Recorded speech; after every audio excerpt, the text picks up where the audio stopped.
If you're a dancer who's been told that you have hip impingement, here's why, and here's some steps you can take to manage that.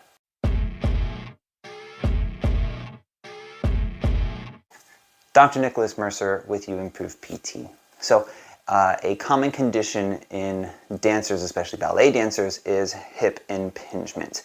And that is typically felt on the front of the hips, sometimes a little more in the groin.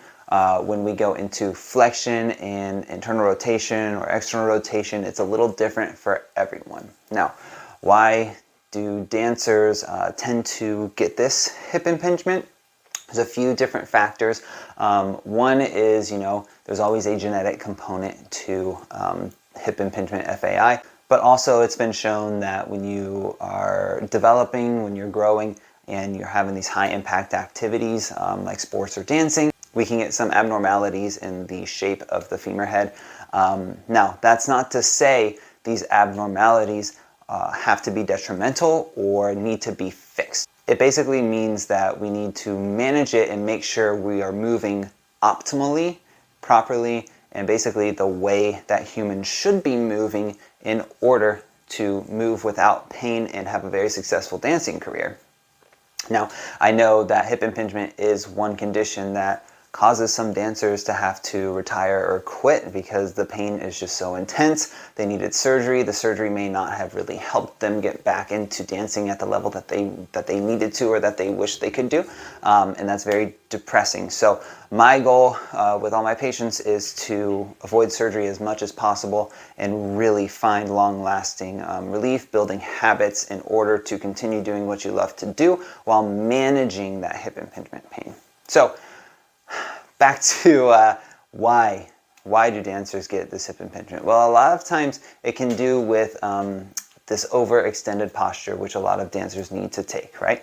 So, and that is up, back, kind of in more of an arch, and that pelvis tipped forward, right? So a lot of those movements are up in this posture, right? And what we find is when we are already in that overextended posture where the pelvis is tipped, if I was standing this way, that pelvis is tipped a little forward. So you got your pelvis here. If this is neutral, it's tipped a little forward, and you got your femur here, right? In neutral, we're able to go without hitting. In anterior pelvic tilt, we kind of hit there, right? So that is one reason that you may be feeling, if you're a dancer, that hip impingement. Getting some core strengthening, learning where neutral pelvis is, and kind of getting strength where you need it is going to be very important if that's contributing to that hip impingement. Another thing that we want to consider is anyone who does a lot of activity, of one activity very specifically, we tend to develop some muscular imbalances. So some tissues are overactive, other tissues are not active enough. Sometimes we develop adaptive shortening in some tissues that we need to really work on to ensure that we're getting a balance in the lumbopelvic region, especially in order to allow that hip to move properly. A lot of times, some of the muscles that get affected are piriformis, TFL, the hip flexors in general, but even sometimes the gluteus medius and the lower back. We just have to make all of that work like it was supposed to. Now, I'm not going to be able to show you everything you should be doing because that would take hours, but kind of just to give you some guidance on where you should be going. The first one should be kind of being mindful of your position throughout your day. So if you are a dancer, yes, when you are dancing, you do need to be able to extend, bring the lower back into more extension to do all of these moves that you need to do. So throughout your everyday life, it's going to be very important that you find your pelvic neutral. Okay, so what is pelvic neutral? So if I'm standing like this and I'm anterior pelvic tilt, which we see in a lot of gymnasts, dancers, even some martial artists, we're here, right? And so throughout your day, we want to be mindful of, okay, I want to be able to hit neutral, which is right about here. And so in order to kind of find your neutral, you'll oscillate anterior pelvic tilt, neutral, posterior pelvic tilt, where we're tucking, right? And you'll go back and forth between those end ranges of motion, trying to find your middle ground. That's going to be your neutral. So make those oscillations a little bit slower and smaller, and where you kind of even out, that's your pelvic neutral, right? A lot of times we need to get the core a little bit more stabilized, right? Chances are if you're a dancer, you have a strong core, but that doesn't mean it's stabilizing you in the right position, right? So we need to get you neutral pelvis and then try to pull that belly button in, engage some of the deeper core muscles. Again, this isn't something that's going to be fixed in a day. It's not something that I can give you 15 exercises right now to fix, right?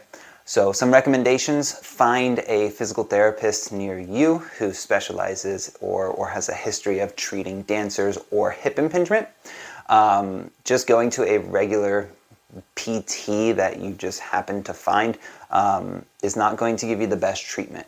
Also, try to find a practitioner who will do a lot of hands-on manual therapy, because that is probably what you need if you are a dancer and you take it very, very seriously. That means practicing pretty much every day of the week for at least an hour. All right, so that's a pretty good start to getting that hip impingement managed and ultimately getting it to go away so you can continue dancing and basically being as active as you want to without retiring, without having to quit, and also without having that hip impingement pain. So if you'd like to learn more about hip impingement and check out some other videos that may help you manage your hip impingement, go to youimprovepd.com, or you can check out the rest of our YouTube channel. I will link a card above to some videos that will help you. And we release a lot of videos on hip impingement and hip problems because it's something very near and dear to my heart.